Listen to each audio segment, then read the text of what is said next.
Welcome to the Ambitious Introvert podcast, created especially for introverts, empaths, and highly sensitive entrepreneurs to help you build, grow, and scale a successful, sustainable business.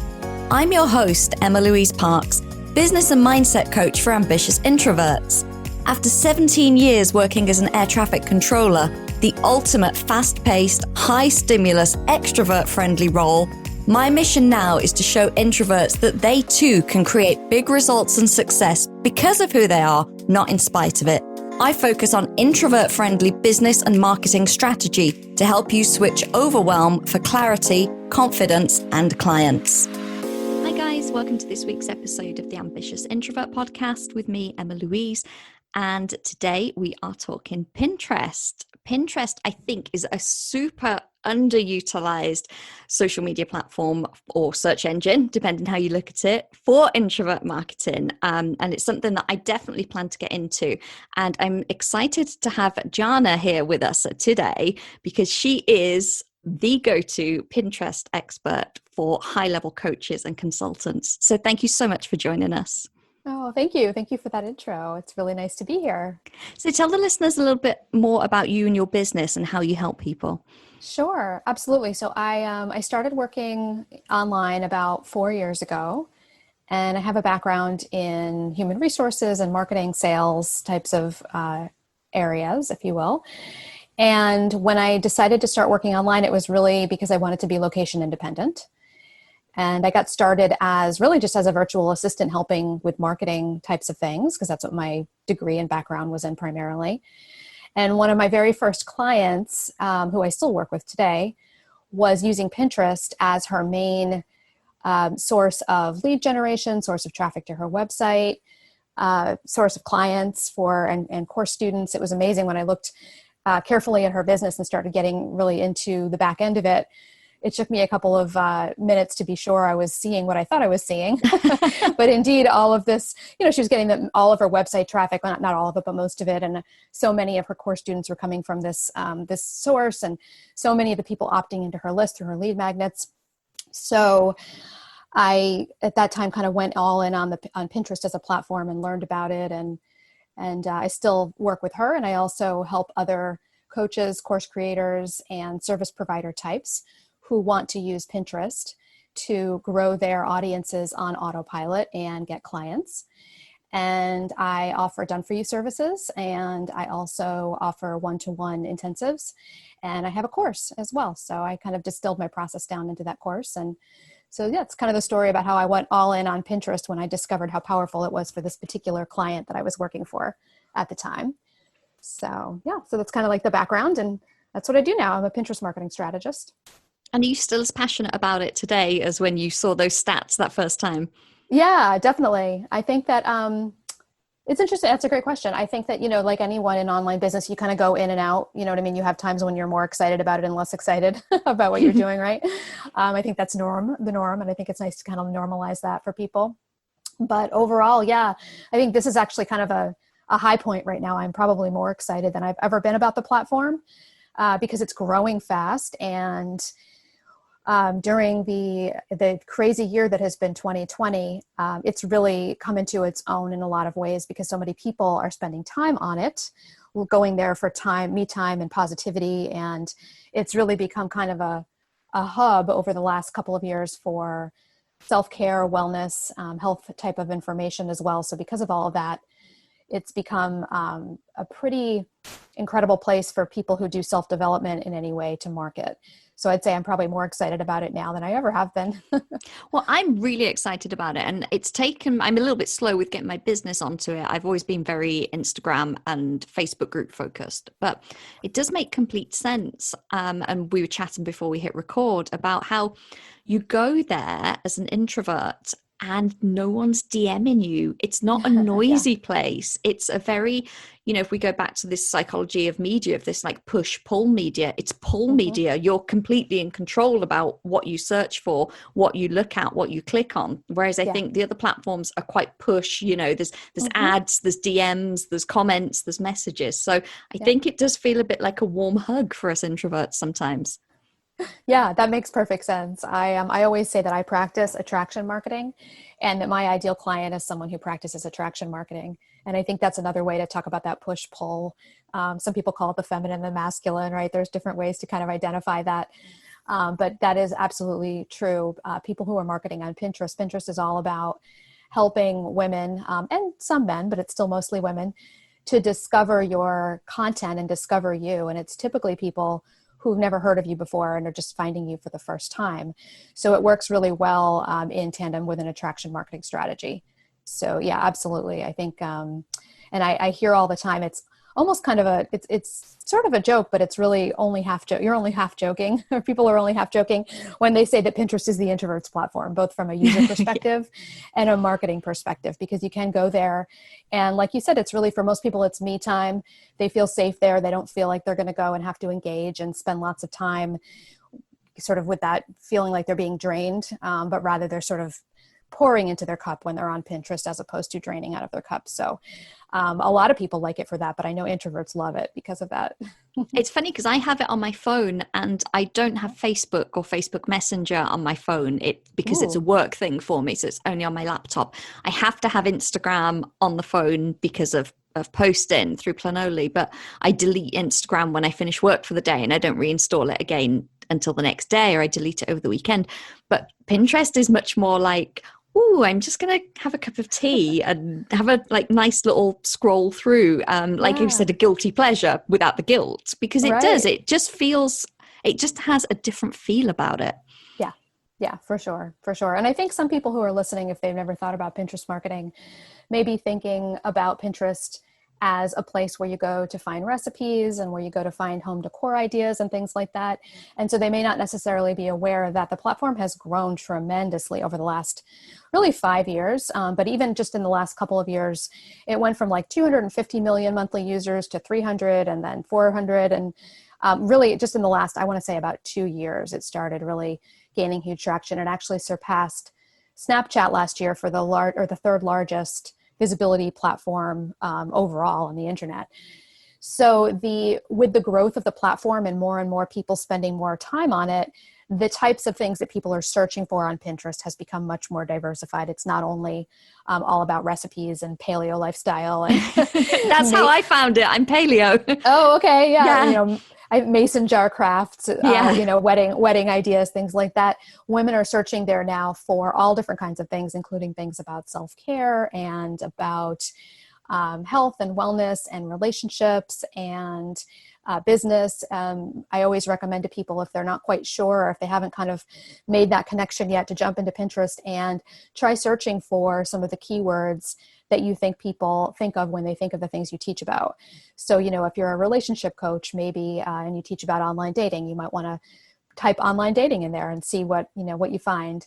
If you are a self-care coach, maybe type in self-care checklist and just see what starts coming up, because it's one of those things where, and it's not just the law of attraction, it's actually the algorithm working. But once you let Pinterest know you're interested in those things in one way or another, it'll start serving up those things to you, and you'll start realizing just how much content is on there and how much people really are searching for those types of things. In addition to, of course, the traditional things that we love searching for on Pinterest, like recipes and decor ideas. I love that. I love it's not the woo, it's not the law of attraction, it's the Silicon Valley algorithm, the cleverly designed algorithm. But yeah, in this case is great because it's going to bring you more of what you want to see. And you said a word earlier, which I think to introverts in marketing is so exciting. You said the word autopilot. Ooh, yes. This doesn't sound like spending 6 hours a day on Instagram, showing up live, doing stories, making reels. Exactly. Yeah. So that's a really good point. So I think one of the reasons why people call it the introvert's platform, and why people who consider themselves introverted not only enjoy spending time there as a user, but also enjoy marketing there when they find out about it and figure out how to do that strategically and in a way that'll actually make them money, is because it's so much more low maintenance than social media. So when someone really doesn't know anything about Pinterest marketing, one of the big shifts that I ask them to make right away with me is to understand that it is a search engine. It's a lot more like Google than it is like social media, like Instagram or Facebook or Twitter or LinkedIn. So if you are on Google and you search for something, looking for an answer to something or information about something you want to learn more about, up come some words, right? And those words are things you can click on. And Google believes those are things that are going to help you answer your question or give you the information you're looking for. Same thing happens over on Pinterest, but instead of just serving up words, Pinterest serves up images. So when you search for something, when anyone searches for something on Pinterest, all of the images that come up have links behind them. And our goal on Pinterest is really to get people to discover our content there and click on over and check it out. So because of the nature of it being a search engine, it does not require, in fact, it's just not part of the Pinterest culture to engage, send any direct messages to people, comment, like, those types of things. Just really, they're just not part of the culture. And so it's not necessary to do that to have success with marketing on Pinterest, which makes it really low maintenance for people and obviously attractive in that way. And I actually, the methodology that I teach just requires you to go onto Pinterest, you or your team, because it's something you can delegate as well once you have it set up strategically, to just spend like 4 to 6 hours per month. So you can sit down once per month, spend 4 to 6 hours doing your workflow, all the things that you need to do to maintain and grow your Pinterest account, and literally walk away from it for 30 days and come back 30 days later and do your workflow again. And so it's working in the background while you're doing other things. So for people who consider themselves introverted and need to kind of manage their energy and manage the amount of time that they're spending online, it can be, just a huge, breath of fresh air. And I don't usually recommend to people that they think about it as replacing their social media strategy. But it can make you just so much less once you have it up and running and it's serving your business, and you have leads coming in on autopilot while you're off doing other things, whether that's other things in your business or other things that fill your cup in your personal life. It just makes you a lot less dependent on, those hustle-based strategies like DMing people and like engaging every single day in Facebook groups. Not that there's anything wrong with those strategies, and I do some of them. I engage in Facebook groups. I don't DM people, but and there's nothing wrong with DMing people either. It's just not for me in particular. But it's like that breath of fresh air. It makes you much less dependent on those kinds of strategies. And so for someone who just needs to have the option to walk away and do other things to fill their cup and come back re-energized, regardless of whether you consider yourself an introvert, it can be really it can sort of be life-changing in some ways to set something up like this that brings people to you without you having to chase them down, The majority of my people are very anti-DM. It's one of the things that comes up over and over again in feedback or, in comments on my post. People do not like being DM'd. Introverts do not like being DM'd. So it makes complete sense, like you were saying. And also that batching of energy, because this is such a huge thing that as introverts, we're designed to go deep and not wide. And I have days where I'm flicking between different things and it really frazzles me. Like, I might be recording a podcast and then I go and do a little bit of Facebook engagement. And then like today I've been putting my newsletter together to go out tomorrow. And that's quite fragmented. The thought of sitting and spending a day once a month doing something like Pinterest and getting into the flow and getting quite into it, that's really appealing as an introvert. Yeah, absolutely. And I talk to people all the time. Clients, students, people who are just, interested in my free content as well, who say the same thing. Being able to reduce that context switching can be, I don't know, I just keep saying life-changing, but it really, it sounds dramatic, but it really is, because it just gives you that room to be able to be flexible and do things on your own schedule in a way that other platforms that require in the moment engagement in order to be successful really don't, What's the kind of life of a pin once it's been set up? But because, we see these stats about the life of, an Instagram post is, I think, 24 hours and a Facebook post is maybe 48. And, maybe Twitter carries a bit longer, but, that's not long. People are putting a lot of content, a lot of energy into creating content that doesn't hang around for long.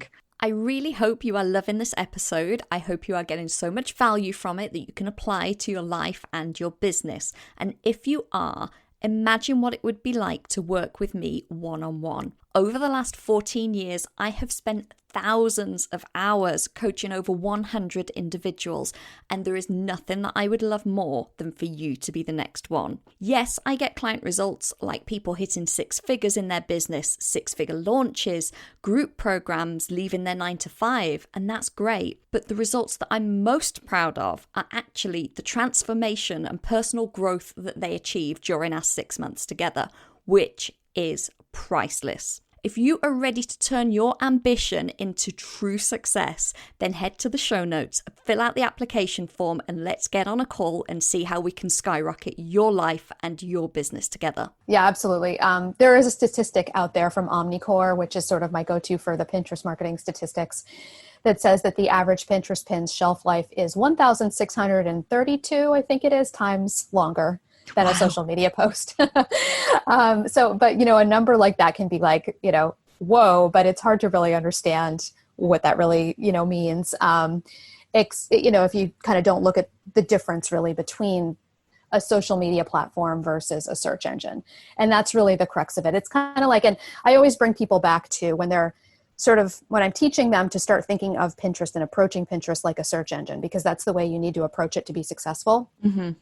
And just as an aside, occasionally when people say to me, well, I tried Pinterest, it didn't really work for my business. When I dig deeper, 99.9% of the time, it's because they approached it like a social media channel.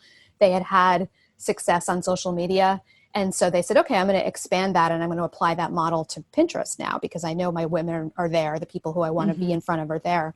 And I know they're searching for the things I help with. So I'm going to take this thing that I've been doing so successfully over on social media and bring it over to Pinterest. When they do that, it doesn't work. So when I'm helping people make that transition from thinking of it and approaching it like social media to approaching it like the search engine that it is, I often point back to this Google thing, this idea that it's like Google. So when you're thinking about how someone, like when you say, well, how long is the shelf life? It's like, well, how long is the shelf life of something on Google? It's the same kind of idea, right? It's kind of always going to be there, right? Unless Google de-indexes it for some reason. So when someone, when you pin something, let's say you pin you pin something that's like 6 high energy or energy boosting snacks that you can have in the afternoon that aren't coffee. One of my clients has a great post about that she pins regularly and always performs really well. That person, somebody can find that pin, 3 weeks later, a month later, 4 months later, a year down the road. So that pin's shelf life is as long as something would be on Google. It's always going to be there and discoverable for people. And if someone is searching for something that matches with the keywords that you've used on your profile and on that pin and on the board that you pin that pin to, as an example, then your pin has a good chance of showing up in their search or their smart feed later on. And they can discover it for months and for years. So the content on Pinterest is evergreen. One of the things that is important to remember about that is that you also want to make sure that the content that you pin is evergreen. So you want to make sure that it's going to serve your business for a long time, that it is not something that's pointing to a free 5-day challenge you're running next week. That's also a big difference between social media and a search engine. So so it's important to remember when you're pinning things to make sure you pin things that are going to stand the test of time, that are still going to be relevant to people who find it down the road, a month later, even a year later, even many years later. And that's really great for things like podcast episodes that are evergreen and blog posts, because I know a lot of people pour a lot of time and effort into blog posts. They've got a lot of value in there. And as a user of Pinterest, I've noticed this when I've come across something, recipes maybe, or a blog post on, maybe journal prompts or something like that. And you look and you go to the site and you look at the date of the blog, and it can be like 3 or 4 years ago and it's still coming up now because of course the pin is still relevant to the search. Yeah, exactly. So if you created this great piece of evergreen content, and from the blogging perspective, you can always update your blogs too. If you create a blog post about my 10 top tips for onboarding clients in a streamlined way, you can always go back and update that post down the road. So even if you're pinning something now that talks about a certain feature in Dubsado that they phased out or something like that, as long as the concept is evergreen, you can always go back and update the piece so that it continues to be relevant. But yeah, absolutely. That's exactly the kind of thing that works really well on Pinterest, because over time, more and more people, Pinterest, the effectiveness of it actually snowballs over time, and the results that you get snowball over time. So the more and more people are seeing your content and remembering that you are someone who creates valuable content and clicking back over and that kind of thing, it's sort of like domain authority when it comes to SEO. It's the same kind of concept. That helps to snowball your results for with Pinterest over time as well. So. Yeah. So that's really interesting, because I think we're so used to this culture of, my, tweet's going to disappear in a day or two, or, right. My story disappears after 24 hours. I've sent my newsletter out and like, that's it for the week. That actually knowing that you can place things there and they gain traction and get even more views is very appealing. Yeah, absolutely. So much on social media, like you said, it's so ephemeral in the sense that and the movement on social media seems to be towards more ephemeral. So even just and I know stories aren't new, but the advent is, as an example of stories on Instagram. I remember when they first came out and we were like, what? They disappear after a day? And it was like, there was something appealing about that, because you're like, oh, I got to go through and watch my stories before they're gone, But I think over time, like after the novelty wore off, after about a week, I was like, oh, to me, it still feels it still feels a little overwhelming. Like I'll never get through it all, in time. So yeah, it's interesting. I love the idea of having evergreen content out there as well. I love the idea of going deep. And I think that is a very introvert thing, is that we, want to learn about something and we want to go deep. We want to learn more and more. And, we love the idea of a big blog post. And my coach and I were laughing because she was like, oh, if I see a video and it's under 10 minutes, I'm like, well, that's not going to be very valuable, so I'm not going to watch it. Almost this idea of, but social media is moving more towards, reels being 15 seconds and everything being super fast. And then this is where I feel like Pinterest has got this more calming feeling of, you can put some good quality stuff out and it can be deep and people will come and look for it when they want it. Yes. Yeah. And that's what you just said. That last part is really powerful. And that's the power of like search intent. When people find you on Pinterest or on another search engine like Google, or even YouTube is also, by the way, a search engine.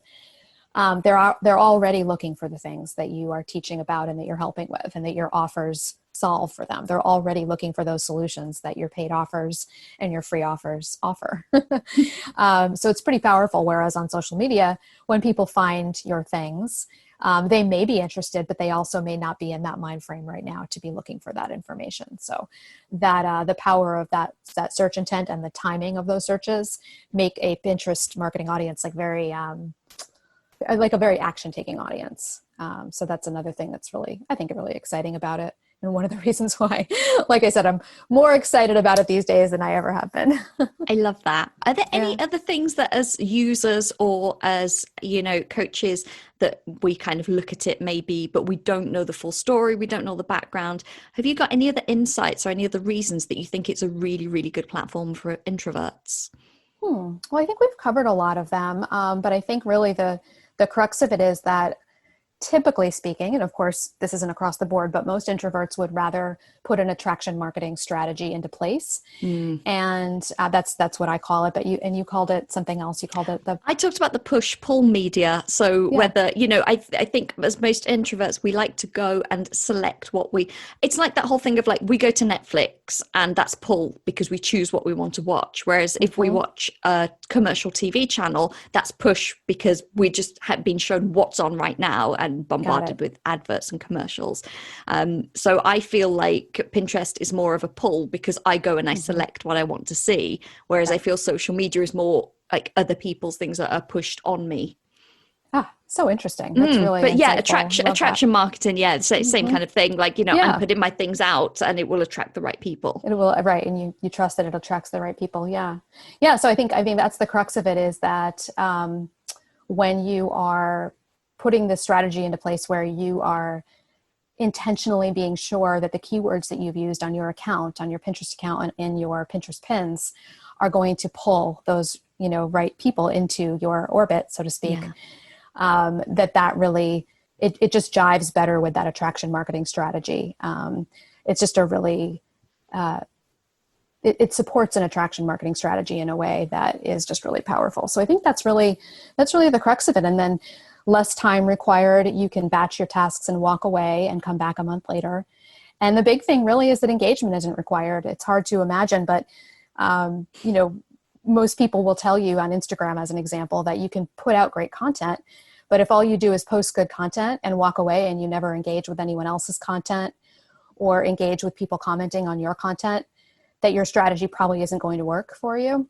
And that's just not the way it is on Pinterest. It's exactly what you do on Pinterest. You put good content out there. You put it out there in a way that, your messaging is strong. You're being very clear to people that they're in the right place and that you have something that will help them solve a problem that they have or enhance their lives or their businesses in some way. And you literally step back and you let them come and find you, as opposed to going back and saying, oh, did anyone comment on my pin? Nobody, most of the time. I mean, occasionally there'll be a comment on a pin, but it's just not the norm and it's not part of the culture, on Pinterest, to be doing a lot of commenting and liking and engaging. And it's not that feeling of like, oh, someone's commented, I have to go and respond within like an hour of them commenting for the algorithm. Exactly. That's exactly right. I was just updating one of the lessons in my course, and I was in a client's account that I use regularly to show people concepts in the course. And I noticed that she had like 25 notifications and like 17 messages and XYZ. And there's some other column, I forget what it was, net messages, notifications. And this is on Pinterest. And that's what she's racked up over the course of maybe the last 3 months. I mean, it's just not that common to get them, but it's also completely common to literally completely ignore them. Yeah. And I know to people who are social media oriented, that may sound like, blasphemy to ignore those things. But honestly, no one really, it's just not something that people, pay much attention to on Pinterest. And it's not out of the ordinary. It's more out of the ordinary to respond to them than to comment on them. So I think to my listeners, that is probably going to sound like bliss and heaven. Yes, exactly. Energy saving. But that is amazing. Thank you so much, because I always knew that there was so much potential with Pinterest, but having never delved into it fully myself, I didn't really understand, although I had this inkling that it would be great. So thank you so much for sharing all your expertise with my ambitious introverts. Would you please tell us what book you would recommend for any ambitious introverts that were looking to start or build or scale an online business? Yeah. So my favorite current book, and I'm on my third read of it. And I actually have 2 copies. One is on my nightstand and one of them is in our living room. It's called Atomic Habits by James Clear. And when I discovered James Clear and his ideas about small habits adding up to big results, it was just, jaw-dropping and life-changing, honestly, for me. So I've been reading the book regularly for probably the past year or so, and putting some of his suggestions into place where you really just basically set up a system where you're doing these like small, tiny little no-brainer habits, but you're doing them every day and regularly, and they add up to big results. And it's been amazing to see that he's exactly right. When you do those small things, but you do them consistently, they add up to those big results. So I would highly recommend, any entrepreneur who's interested in, really getting results, but getting them in a way that feels easy, because that's the thing about those small actions, is they feel easy, but then they add up to big results. To check that out. It's an awesome book. So glad that I found it. It's a fantastic book. And a friend of mine who is big into systems and habits, if she finds herself feeling overwhelmed or, falling off the wagon with anything, the first thing she does is delve back into that book and give it a reread, just to get that motivation back, just to remind us, I think, that where we don't always see the results straight away, once you read that, you realize that it's so worth it in the long term.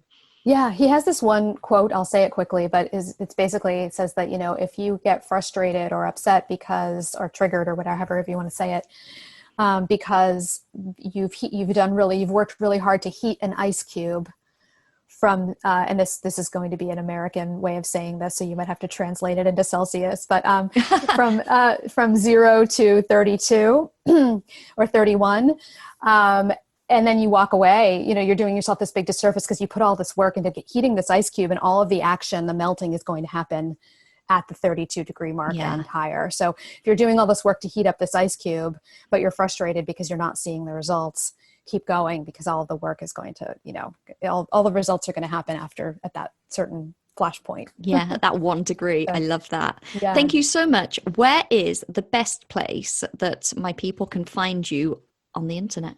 Yeah. So my website is my hub of all things, all free content and my course and really everything. So you can go there. It's janaomedia.com.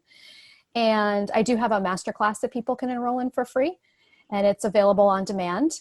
And we talked a little bit about how approaching Pinterest like a search engine as opposed to like social media is the number one, thing that you need to kind of do. Basically, you need to like make that mindset shift or mind frame shift from social media think to search engine think. And so my masterclass is actually called the 5 Secrets to Growing Your Audience on Autopilot and Getting Clients Using Pinterest. But really, at the end of the day, those secrets are all about helping you understand those things and have those aha moments where you realize what the differences are between the social media approach and the Pinterest search engine approach, so that when you go to put the strategy into place, you'll be putting a strategy into place that's actually going to, get you results on that platform. So it's basically the 5 things that you need to know in order to get your Pinterest set up in a way that acknowledges that it's a search engine and gives you the results that you want on that platform. So that would be a great place. Fantastic. Yeah, for anyone who's new to the idea of Pinterest, you can start there and learn about it. Perfect. So that's Jana I Media for anyone that wants to go and check it out. I will drop everything in the show notes. And thank you so much for chatting with me today. Thank you. Thank you so much for having me. This was really fun. Thank you for listening to this episode of the Ambitious Introvert podcast with me, Emma-Louise Parks. If you enjoy this show, please subscribe, rate, and leave a review on iTunes. As a thank you, one lucky reviewer each month will win a 60-minute one-on-one coaching session with me, where you'll get the clarity and confidence to attract your ideal clients. And if you know someone who could benefit from listening to the show, then please do share and help me reach as many fellow ambitious introverts as possible.